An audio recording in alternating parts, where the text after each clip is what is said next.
E qual que foi a mudança assim grande para o pessoal ter passado tantos anos para eles falarem, não, esse quasar aí não tem nada a ver com estrela. Que...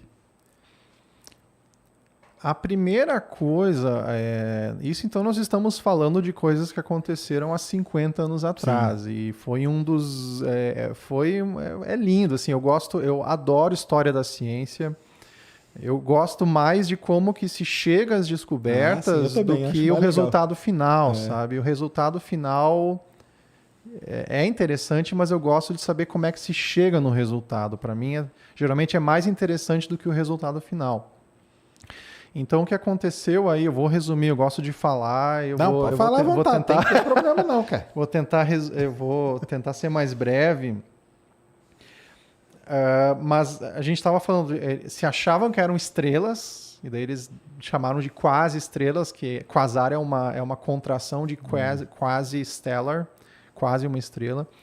E daí o pulo do gato foi eles conseguirem medir a distância até esses objetos. Tá? Que isso foi feito em 1963 por um astrônomo holandês radicado na época nos Estados Unidos, chamado de Martin Schmidt. Tá? Que tem uma história história fantástica desse cara, Martin Schmidt. E o Schmidt, ele foi, junto com outros colegas, porque nunca é difícil em astronomia você fazer uma descoberta só, uma pessoa só, né? E ainda mais hoje em dia, o mito do gênio isolado que tem um momento eureka e a grande descoberta, isso aí hoje em dia é um mito, dificilmente acontece mais. A ciência é colaboração, é falar, é interagir, as melhores ideias acontecem conversando com seus colegas no café ou num bar, tomando uma cerveja. Você tem uma ideia, vai lá e vira um artigo. Mas daí o Martin Schmidt mediu essa distância até os quasares e ele se deu conta, mas isso aí elas não estão dentro da nossa galáxia, essas coisas. Elas estão a bilhões de anos-luz de distância. O que é isso aí? Daí ele mediu a quantidade, ele e outros colegas, né, mediram a quantidade de luz vindo desses objetos, desses quasares aí, e eles se deram conta, mas espera aí, além de estar ultra longe, a distâncias cosmológicas que a gente fala, muito longe da nossa galáxia, tem uma quantidade descomunal de energia na forma de luz vinda desses objetos. E daí que entrou a ponte, os astrônomos chutaram a bola e deram um passe para os astrofísicos, os teóricos. Olha, aqui estão esses fatos que nós medimos com os nossos telescópios. Os quasares parecem ser uma galáxiazinha lá com um coração ofuscando todo o resto da galáxia. Tem um brilho descomunal, uma quantidade de energia descomunal. A energia na forma de luz é superior à energia emitida por todas as estrelas na forma de luz daquela galáxia lá. Tá, não sei quantos bilhões de anos-luz. Se virem vocês astrofísicos aí, nós astrônomos, é isso que a gente pode dizer para vocês. E daí hoje são alguns dos grandes nomes da astrofísica se debruçaram sobre esse problema que eu gostaria de ter vivido naquela época para poder... Para ver ali como que estava, né? Não só para ver, mas para viver essa aventura de descoberta, né? Que hoje também nós temos outras grandes aventuras de descoberta acontecendo agora, grandes problemas que estão em aberto. E eles começaram a mexer com as equações, jogar com as equações da astrofísica, brincar com a gravidade, usar as equações da relatividade geral, que é a nossa teoria de gravitação de Einstein, né? E eventualmente eles convergiram a um modelo que envolvia um buraco negro engolindo matéria. E daí a origem dessa luz... Isso é uma coisa maluca.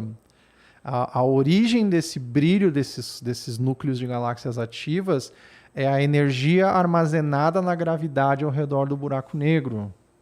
Então, de alguma maneira, as partículas estão caindo lá no buraco negro e elas pescam um pouco da energia que está ao redor do buraco negro e transformam isso aí em luz. Então é isso, esse foi no final, as equações que eles montaram, um dos modelos, e isso é uma outra coisa linda da história da ciência. Fizeram esse modelo aí baseado na relatividade geral de Einstein, que envolvia esse objeto chamado buraco negro. Só que, então, hoje em dia, para quem está escutando, buraco negro, a gente imaginou o buraco negro. Eles que eu ia perguntar como que era esse conceito de buraco negro naquela época, né? Hoje em dia, fala em buraco negro. Como você vai comprar meia dúzia de pão ali na esquina. Exatamente. O pessoal no Twitter diz, buraco negro, meu amigo. Pô. M87, há quanto tempo? É isso aí. É como se fosse a coisa mais prosaica, o buraco negro hoje em dia, e na verdade os buracos negros eles se tornaram um elemento paradigmático científico nos últimos 15 anos. Basicamente nos últimos 15 anos que viraram paradigma científico buracos negros, graças à comprovação experimental, às observações astronômicas. 50 anos atrás, que é a época do Martin Schmidt e da descoberta dos núcleos de galáxias ativas na forma dos quasares, os buracos negros eles eram desacreditados. Os buracos negros eram...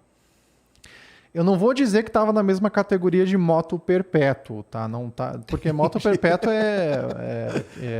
é uma doideira, né? Uma doideira, né? Doideira. Mas hoje em dia eu teria que dar uma pensada para pensar em algum tipo de modelo que tá hoje em dia que está na categoria que os buracos negros tinham há 50 anos atrás. Sei lá, multiverso, coisa do multiverso, exato. Multiverso depende.